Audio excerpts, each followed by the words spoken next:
Hello friends, welcome to study बस।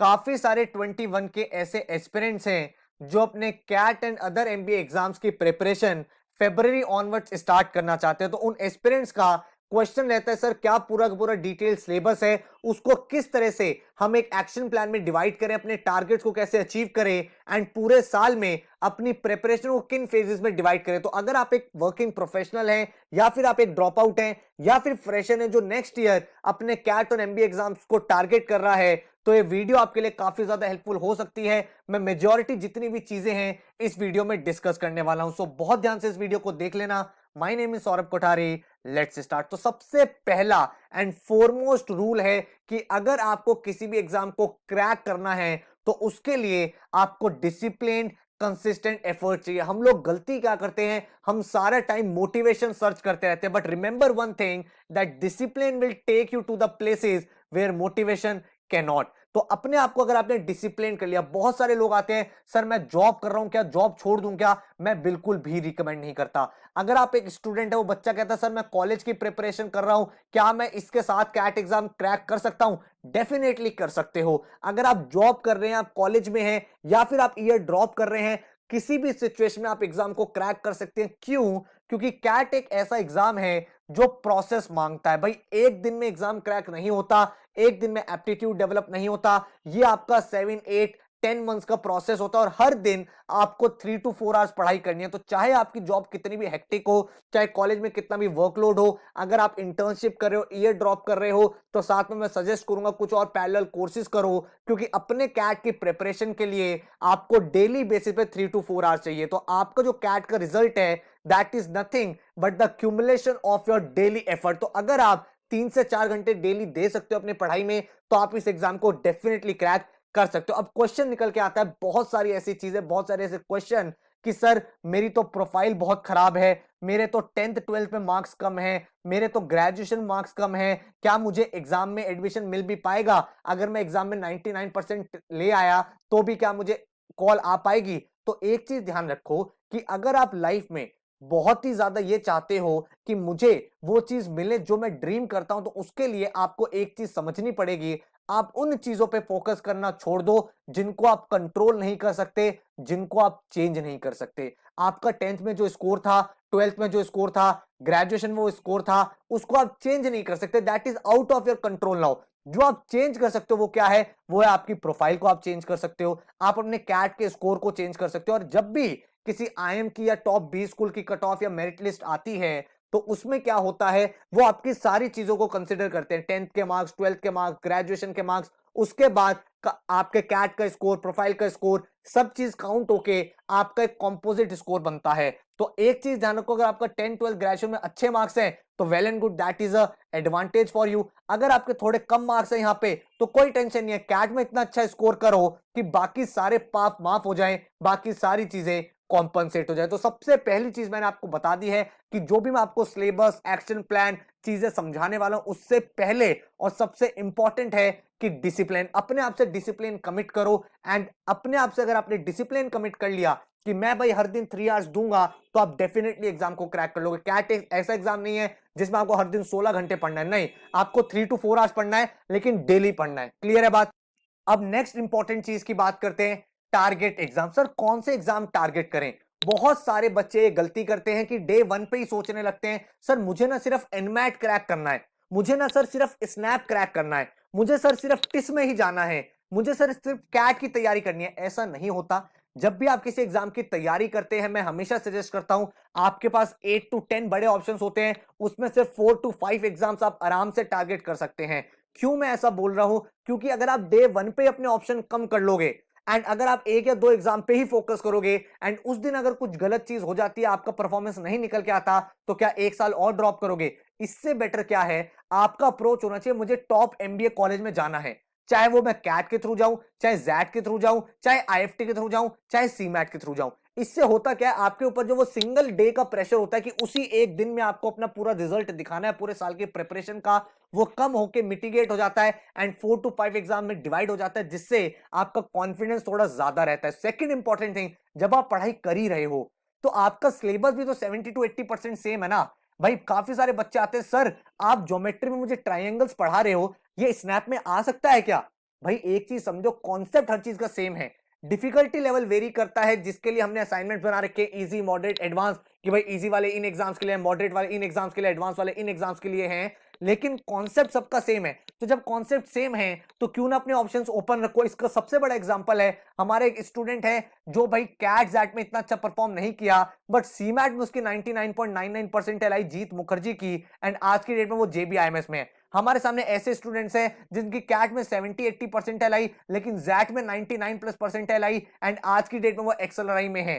तो ये सब चीजें इंपॉर्टेंट है कि आपको एक अच्छे एमबीए कॉलेज में जाना है, इसीलिए आप जितने भी मेजर एग्जाम्स हैं उनको आप टारगेट करने वाले हैं। अब जब हमने एग्जाम्स का सोच लिया, नेक्स्ट स्टेप क्या है? नेक्स्ट स्टेप ये है कि आपने एक टारगेट बना लिया कि सर मुझे 99 परसेंटाइल लाना है, और लेट्स से सर मुझे ना आईएम्स में जाना है या फिर मुझे सर एक्सएलआरआई में जाना है। भाई एक चीज ध्यान रखो, जब भी आप अपना टारगेट सेट करते हो, उस टारगेट को सेट करके भूल जाओ।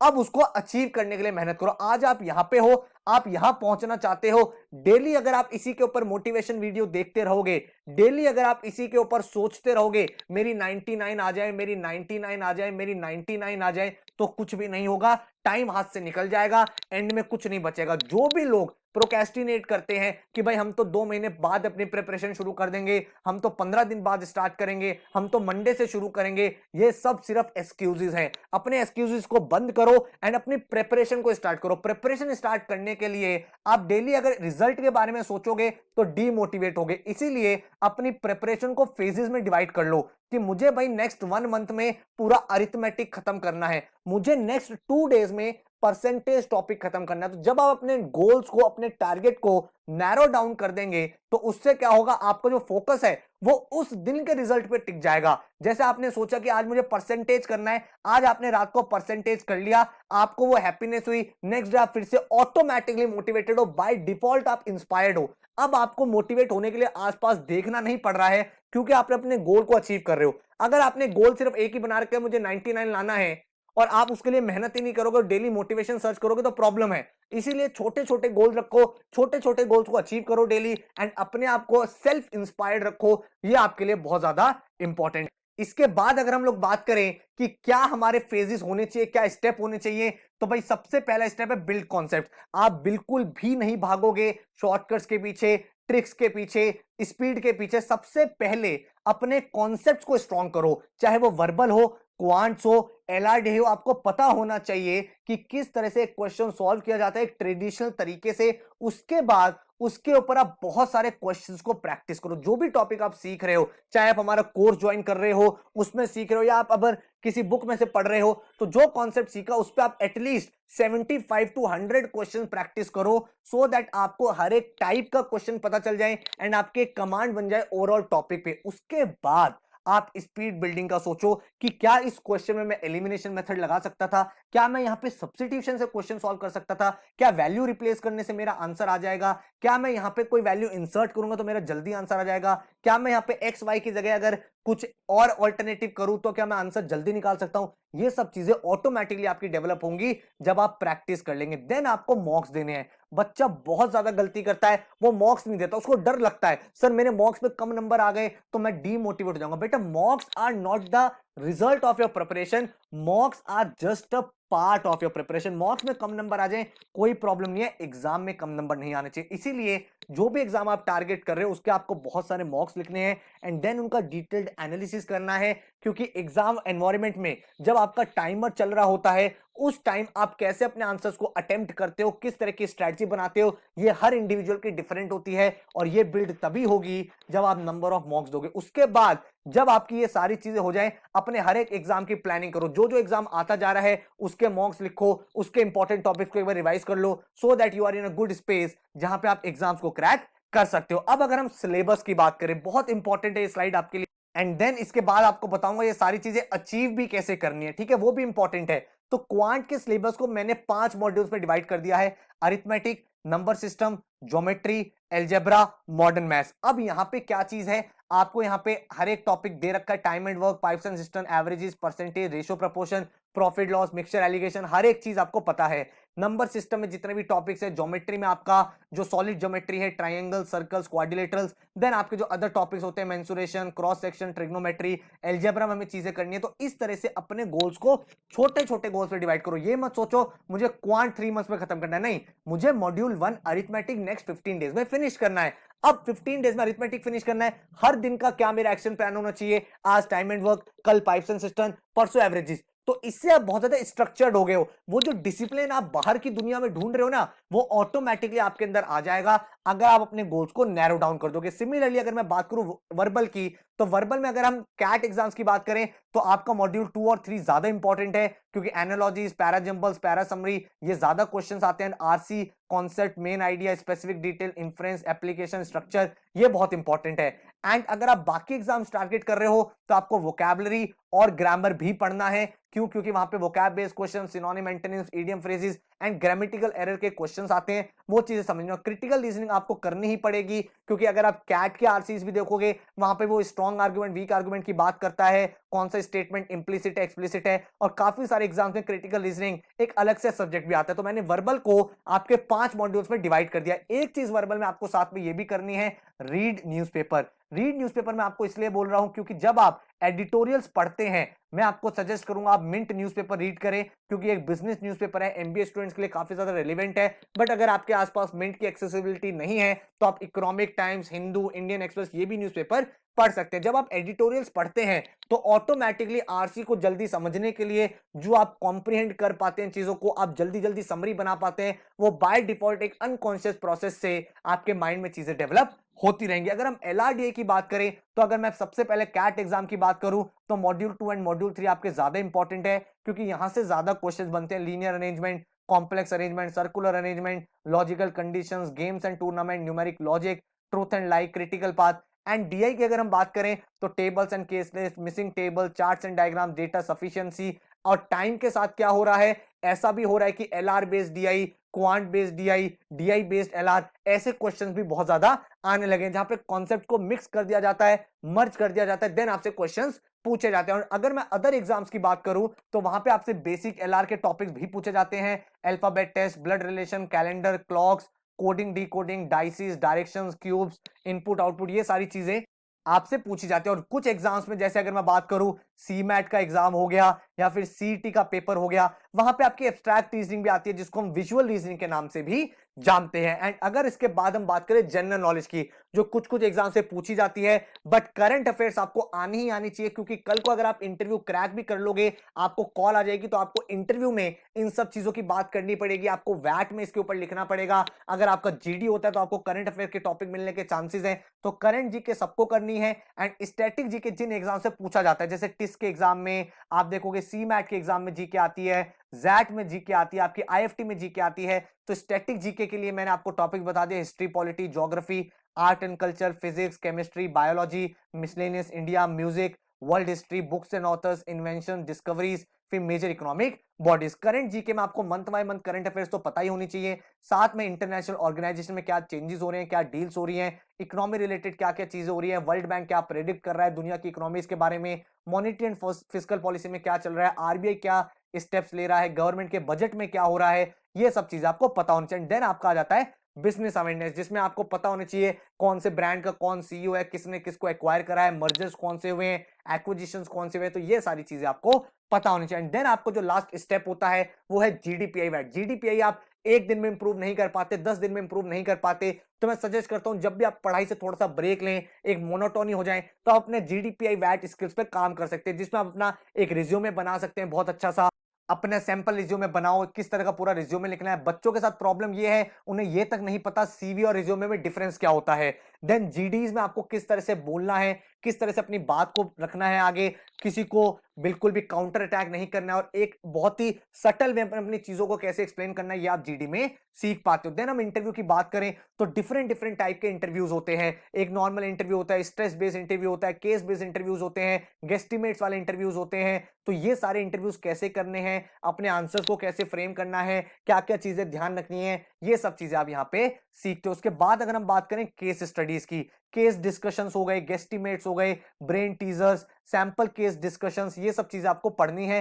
देन वैट कैसे करते हैं, वैट के लिए आप न्यूज़पेपर रीडिंग कर ही रहे हो, साथ में इंपॉर्टेंट टॉपिक्स पे समरी लिखा करो अपनी खुद की, ताकि आपकी राइटिंग स्किल्स भी बेटर होती रहे। तो ये सारी चीजें अगर आप कर लोगे तो आप पूरे एमबीए के लिए प्रिपेयर हो चुके हो, किसी भी एग्जाम को क्रैक आप कर सकते हो। Till the end process, interview process तक मैंने आपको बता दिया। क्वेश्चन निकल के आता है कि सर आपने सिलेबस तो पूरा बता दिया, इसको तैयार कैसे करें, हमें आपने स्ट्रक्चर तो दे दिया, इसकी टाइमलाइन कैसे बनाए। तो इसके लिए मैंने कहा कि अपनी प्रिपरेशन को 4 फेजेस में डिवाइड कर दो। फेज 1 है जहां पे आपको एक एक कॉन्सेप्ट सीखना है, फेज 2 है जिसमें आपको हर एक कॉन्सेप्ट की प्रैक्टिस करनी है, फेज 3 है जिसमें आपको अपनी स्पीड को बिल्ड करना है, एंड फेज 4 में आपको मॉक्स एंड एनालिसिस करना है। देन इसके बाद आपका फेज 5 आएगा जिसमें आपको जीडीपीआई वैट के लिए भी तैयारी करनी है। हम जो आपको पढ़ाते हैं, और जो बच्चे अपने आप को ये कमिट कर सकते हैं सर मैं आपको डिसिप्लिन देने के लिए तैयार हूं, तो आपके लिए हमारा लाइव बैच स्टार्ट हो रहा है 16 फरवरी से, जो है अचीवर्स बैच। तो अचीवर्स बैच जो है इसमें एक एक टॉपिक आपको इन एंड आउट पढ़ाया जाएगा, सिखाया जाएगा।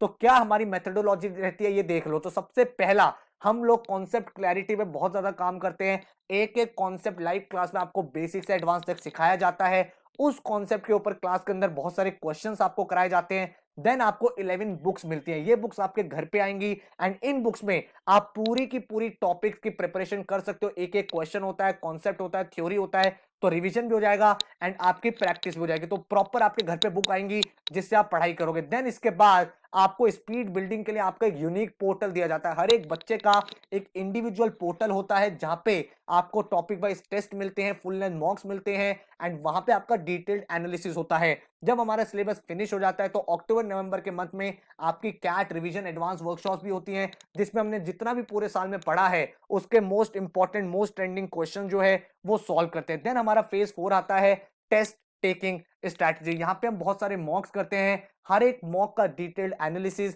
क्या अप्रोच होनी चाहिए थी, क्या स्ट्रैटेजी बनानी थी, इसके ऊपर काम आपके साथ किया जाता है। ठीक है, इसके बाद अगर हम देखें पूरा का पूरा एक्शन प्लान क्या रहेगा, तो बैच 16 फरवरी से स्टार्ट हो रहा है। 31 जुलाई तक आपको हर एक टॉपिक बेसिक से एडवांस तक पढ़ा दिया जाएगा। जो आपको बुक्स मिलेंगी वो बुक्स भी हम 31 जुलाई तक सारी सॉल्व कर लेंगे।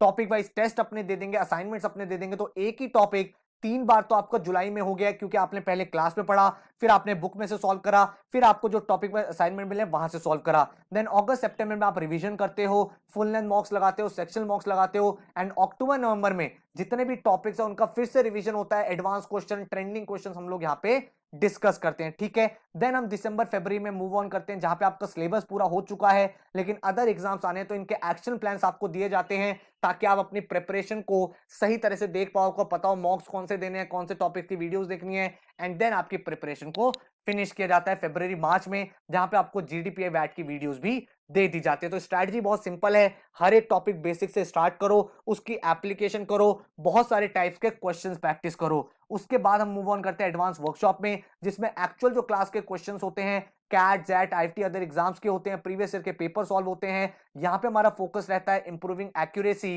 एंड रिड्यूसिंग टाइम टेकन पर क्वेश्चन। देन आप इवेलुएट करते हो, आपका पोर्टल होता है, वहां पे आपकी पूरी की पूरी रिपोर्ट कार्ड बनती रहती है कि क्या आपने टारगेट अचीव किया, कौन से टेस्ट मिले, कौन से असाइनमेंट है, क्लास की रिकॉर्डिंग, आपके क्लास नोट्स। यहाँ पे आपका एक पूरा डिटेल्ड समरी रहता है, रिपोर्ट रहता है, ताकि आपको पता चले हर टेस्ट में आप कैसा स्कोर कर रहे हैं। देन विजा विज आपके जो कॉम्पिटिटर्स हैं, आपके जो क्लासमेट्स हैं, वो कैसा परफॉर्म कर रहे हैं, टॉपर्स कैसा परफॉर्म कर रहे हैं, ताकि आप अपनी स्ट्रेटजी को और ज्यादा बेटर कर पाओ। तो डिटेल्स आपके सामने है। 16 फरवरी से बैच स्टार्ट हो रहा है, 30 नवंबर तक आपकी क्लासेस चलेंगी, एंड यहाँ पे आपका पूरा सिलेबस करा दिया जाएगा। जो आपके पास रिकॉर्डिंग्स रहती है वो 31 मार्च तक रहती हैं, ताकि आप अगर अदर एग्जाम्स दे रहे हो तो उसके लिए भी रिवीजन कर पाओ। जो आपकी लाइव क्लासेस होंगी वो ट्यूसडे थर्सडे सैटरडे को होगी या मंडे वेडनेसडे फ्राइडे को होगी। आपको टाइम टेबल पहले ही पूरा दे दिया जाएगा मंथ के स्टार्टिंग में, ताकि आप बिल्कुल स्ट्रक्चर्ड रहो। आपकी जो क्लास होगी वो 9 to 11 PM चला करेगी। 1 मंथ की स्पेशल वर्कशॉप्स होंगी अक्टूबर नवंबर में, जिसमें 30 डेज नॉन स्टॉप आपकी वर्कशॉप चलेगी, हर दिन 3 to 4 आवर्स, ताकि आपके most important most trending question फिर से रिवाइज हो जाएं। डेली क्लास के बाद आपको असाइनमेंट्स भी मिला करेंगे, जिसको आपको सॉल्व करके सबमिट करना है। प्रॉपर आपको स्टडी मटेरियल मिलेगा, घर पे आपके बुक्स आएंगी, एंड जो भी आपके असाइनमेंट मिलेंगे उनके वीडियो सॉल्यूशंस आपको मिलते रहते हैं, ताकि कोई भी डाउट आपका ना रहे। हर एक लेक्चर की रिकॉर्डिंग आपके सामने रहेगी, ताकि आप कोई टॉपिक रिवाइज करना चाहते हो तो आराम से कर पाएं। हर बच्चे का इंडिविजुअल पोर्टल होगा जहां पे topic wise test, sectional mocks, full length mocks available होंगे। नेशनल लेवल की टेस्ट सीरीज आपको मिलेगी ताकि आप डिटेल्ड एनालिसिस यहां पे कर पाओ अपना। एंड जितने भी एग्जाम्स है उन पे फोकस रहता है, CAT, IIFT, XAT, NMAT, SNAP, CMAT, ताकि हर एक एग्जाम में आप अपना बेस्ट परफॉर्मेंस निकाल पाओ। आपको जीडीपीआई वैट की वीडियोस भी मिलेंगी, डिटेल्ड एक्शन प्लान आपको 300 डेज के दिया जाएगा ताकि एक भी चीज आपकी इधर उधर ना हो। तो जो टोटल फीस स्ट्रक्चर है आपके पूरे बैच का वो है 27,500, जिसमें आपकी पूरी की पूरी books, live classes, recordings, assignments, उनके video solutions, text solutions, then आपका डिटेल्ड मॉक्स, उनके सॉल्यूशंस, देन जीडीपीआई वैट्स और बाकी जितने भी एग्जाम्स है उन सबकी प्रिपरेशन। तो सारी चीजें आपकी इंक्लूडेड है, एक फुल फ्लेजेड आपकी प्रिपरेशन होगी। लेकिन कमिट आपको एक चीज करनी है कि भाई मैं डिसिप्लिन रहूंगा, कोई भी क्लास आप मिस नहीं करेंगे, कोई भी आप असाइनमेंट नहीं छोड़ेंगे, तब जाके आपका बहुत अच्छा रिजल्ट आएगा। तो 11 बुक्स जो हैं वो कुछ इस तरह की आपको दिखती हैं जो आपके घर पे आएंगी। इन बुक्स को आपको घर पे सेंड कर दिया जाएगा एंड आपको बताया जाएगा किस तरह से ये सारी क्लासेस कंडक्ट होंगी और किस तरह से आपकी बुक्स आपको सॉल्व करनी है ताकि वेल स्ट्रक्चर्ड तरीके से आप अपनी पढ़ाई कर पाओ। और जो पोर्टल है जैसे कि मैंने आपको बताया 22 तक वैलिड रहेगा, 31 मार्च तक, ताकि सारे एग्जाम्स आप दे पाओ। यहां पे आपको टॉपिक वाइज टेस्ट मिल जाएगा, बेसिक से लेकर एडवांस तक हर एक टॉपिक का। सेक्शनल मॉक्स आपको मिल जाएंगे एलआर, डीआई, वर्बल, क्वांट्स के। वर्बल के करंट अफेयर्स के टेस्ट आपको मिल जाएंगे, जीके के टेस्ट आपको मिलते हैं ताकि हर एक टॉपिक होता रहे। एंड फुल लेंथ मॉक्स की बात करें तो सारे एग्जाम्स के full length मॉक्स with detail solutions आपको दिए जाते हैं। तो ये आपको पूरी की पूरी एक प्रिपरेशन दी जाती है, एक पूरा का पूरा कॉम्प्रिहेंसिव पढ़ाई होती है। तो सारी की सारी चीजें अगर मैं समराइज करूं तो लाइव क्लासेस 3 डेज, देन आपकी बुक्स मिलेंगी जो आपके घर पे आएंगी, देन आपको पोर्टल मिलेगा जिस पर आपके topic wise assignment, full length मॉक्स होंगे, देन आपके डाउट रिकॉर्डिंग, जीडीपीआई का कंटेंट, एंड देन आपकी कैट रिवीजन वर्कशॉप और हर एक एग्जाम का एक्शन प्लान आपको दिया जाएगा। ठीक है, अगर आपको देखना है कौन क्लासेस लेंगे तो ज्यादातर क्लासेस मैं कंडक्ट करता हूं आपकी क्वांट की, एलआर की, डीआई की, जीके की। अनुभव सर आपके जो है वो पूरा वर्बल सेक्शन और करंट अफेयर्स देखते हैं। ठीक है, मेरी जो भाई आपको पता है बहुत ज्यादा रिवीजन वीडियोस आपने चैनल पे देखी होंगी, आपको आइडिया होगा किस तरह से हम पढ़ाते हैं। लेकिन फिर भी अगर आपको डेमो वीडियो देखनी है तो नीचे भाई मैंने लिंक दे दिया है पूरी क्लास का। एक एक्चुअल क्लास है वो दूसरे बैच की जो मैंने अपलोड कर दी है, 3 आवर्स के आसपास की क्लास है वो। उस पूरी क्लास को जब आप देखेंगे तो आपको पता चलेगा एक टॉपिक को क्लास के अंदर हम किस तरह से पढ़ाते हैं। उसके अलावा आपको अगर एलआरडीए, वर्बल सबका डेमो देखना है तो नीचे अगेन मैंने लिंक दिया हुआ है रिवीजन वीडियोस का, उसकी हेल्प से आपको पता चल जाएगा हमारा टीचिंग स्टाइल क्या है और किस तरह से आपको चीजें समझाई जाती हैं। ये आपका क्लासरूम रहता है, आपको आईडी पासवर्ड दिया जाता है, यहाँ पे आप एंटर करते हो, टीचर आपको बोर्ड पे पढ़ाता है एंड यहीं पे क्लास कॉन्वर्जेशन होते हैं। तो क्लास के अंदर ही आप अपने टीचर से डाउट्स को पूछ सकते हो। ठीक है, ये क्लासेस आप अपने फोन में अटेंड कर सकते हो, लैपटॉप में अटेंड कर सकते हो, ताकि आप बिल्कुल स्ट्रक्चर्ड तरीके से पढ़ाई कर पाए। आपको एक्शन प्लान इस तरह का दिया जाता है, कौन सी क्लास किस दिन है, हर एक चीज आपके माइंड में क्लियर रहती है ताकि आपका फोकस जो है वो लेफ्ट राइट कहीं भी ना हो। क्योंकि हम लोग बिल्कुल डिसिप्लिन तरीके से, एक वेल स्ट्रक्चर्ड तरीके से क्लासेस को कंडक्ट करते हैं, यही रीजन है रिजल्ट्स बहुत अच्छे आते हैं हर साल। 20 के रिजल्ट दिखाता हूं, 19 के दिखाता हूं, 18 के दिखाता हूं, ताकि आपको एक डिटेल्ड आइडिया यहाँ पे लग पाए। तो आप देख सकते हो यहाँ पे काफी सारे ऐसे बच्चे रहे हैं जिनकी 98 99 परसेंटाइल आई है एंड आप यहाँ पे उनका देख सकते हो feedback, your classes are just inspirational, then 98.73, your videos help me a lot, उसके बाद platform help me a lot 98.73, 98.56। ऐसे बहुत सारे बच्चे आप देख सकते हो किस तरह से उन्होंने परफॉर्म किया है, सिस्टमैटिक तरीके से उन्होंने स्कोर किया है। फंडा हमारा बिल्कुल क्लियर रहता है, अगर आप ज्वाइन कर रहे हैं तो आपको ट्रू पोटेंशियल पे हम लोग पहुंचा पाए। मेहनत आपको करनी पड़ेगी, मेहनत में कॉम्प्रोमाइज अगर आप करोगे तो कोई फायदा नहीं है। आप अपने आप से ये कमिट कर लो, सर मैं आपके अकॉर्डिंग सारी चीज फॉलो करने के लिए तैयार हूं, मैं सारी क्लासेस करूंगा, सारे असाइनमेंट्स करूंगा। अगर आप ये चीज प्रॉपर्ली मेरे साथ कमिट कर दोगे तो आपका अच्छे से अच्छा रिजल्ट निकालने की कोशिश हम लोग पूरी करते हैं। ठीक है, और इसी वजह से काफी सारे बच्चों ने आप देख सकते हो स्कोर किया है। बहुत सारे बच्चे ऐसे थे जिनके मॉक में 40-50 आते थे, वो 99 पे पहुंचे। बहुत सारे बच्चे ऐसे थे जिनके किसी एक एग्जाम में खराब हुआ लेकिन दूसरे एग्जाम में उन्होंने एस कर दिया। ऐसे स्टूडेंट थे जिन्होंने लास्ट ईयर 40 परसेंटाइल अचीव किया, इस साल 90 प्लस परसेंटाइल अचीव किया। तो ये सारी चीजें इंपॉर्टेंट हो जाती हैं। एंड अगर आप देखोगे not just 2020 but even in 2019, even in other exams हमारे ऐसे ही रिजल्ट्स रहे हैं। तो 19 में आप देखोगे बहुत सारे आईएम अहमदाबाद के कॉल गेटर्स रहे हैं, बहुत सारे जैट के टॉपर्स हमारे यहां से रहे हैं 99 परसेंटाइलर्स, आईएफटी के कॉल गेटर्स, एनमैट के टॉपर्स, स्नैप में मल्टीपल 99 परसेंटाइलर्स की आप देख सकते हो यहाँ पे रेंज है। उसके बाद सीमैट में ऑल इंडिया रैंक 99.99, रैंक 3 और बच्चों का सीमैट का रिजल्ट आप देख सकते हो। तो काफी सारे ऐसे बच्चे हैं जिन्होंने हर एक एग्जाम में एस किया है। काफी सारे ऐसे बच्चे हैं जिन्होंने भी बहुत अच्छा स्कोर किया है, 99.94, 99.64 ऐसे रिजल्ट्स आते रहते हैं। 19 में आए थे, 18 में आए थे, 20 में आए हैं, लेकिन जो भी आपका रिजल्ट आता है वो आपकी मेहनत का रिजल्ट है। हम लोग बस कोशिश करते हैं आपको एक प्रॉपर गाइडेंस दे पाए, आपको अच्छे से अच्छा पढ़ा पाए, ताकि आप मिनिमम टाइम में ज्यादा से ज्यादा चीजें सीख पाओ। तो आप ये देख सकते हो बाकी बच्चों का रिजल्ट कैसा रहा था 19 में। इसके अलावा अगर आप देखोगे 18 के रिजल्ट्स भी, तो 18 में भी आप देख सकते हो मल्टीपल 99 परसेंटाइलर्स आपको यहां से दिख जाएंगे, 99.6, 99.56, 99.31, 99.0। तो हर साल ऐसे रिजल्ट्स लाते हैं, हर साल कोशिश करते हैं कि आप अच्छे कॉलेज में जा पाओ। लेकिन जैसा कि मैंने आपको स्टार्टिंग में बताया था आज के लेक्चर में, आज की वीडियो में, कि सबसे इंपॉर्टेंट जो चीज है किसी भी एग्जाम को क्रैक करने की, वो है डिसिप्लिन एंड कंसिस्टेंट एफर्ट। तो अगर आप अपने आप को डिसिप्लिन रख लोगे, अगर आप ये बोलोगे सर मैं डेली 2 घंटे, डेली 3 घंटे देने के लिए तैयार हूं, तो आपको ना ही कोई जॉब छोड़नी है, कॉलेज के साथ साथ आप प्रिपरेशन कर सकते हो। ये ड्रॉप करा हुआ है तो मैं आपको बताऊंगा कौन से कोर्सेज आपको करने हैं प्रोफाइल बिल्डिंग के लिए, एंड आप अपने ड्रीम कॉलेज में जा पाओगे। एक बात ध्यान रखना, 1 year of effort can become life time comfort. तो इस चीज को माइंड में फिट कर लो that sir, if you are not consistent enough, you are not competent enough. हर दिन मेहनत करनी है, थोड़ी थोड़ी मेहनत करनी है, उसके एक्सपोनेंशियल रिजल्ट आपको अपने एग्जाम रिजल्ट्स में मिलेंगे। तो ऑल द वेरी बेस्ट। अगर आप प्लान कर रहे हो ज्वाइन करने का तो इस नंबर पे व्हाट्सएप कर दो, अदरवाइज वेबसाइट पर डायरेक्टली जाके भी आप ज्वाइन कर सकते हो। नीचे डिस्क्रिप्शन में मैंने आपको डिटेल्ड डेमो वीडियोस दे दी हैं, उनको देखो, समझो, एंड देन कोई क्वेश्चन है तो मुझे यहाँ पे कमेंट करके बता दो। So all the best, take care, bye bye.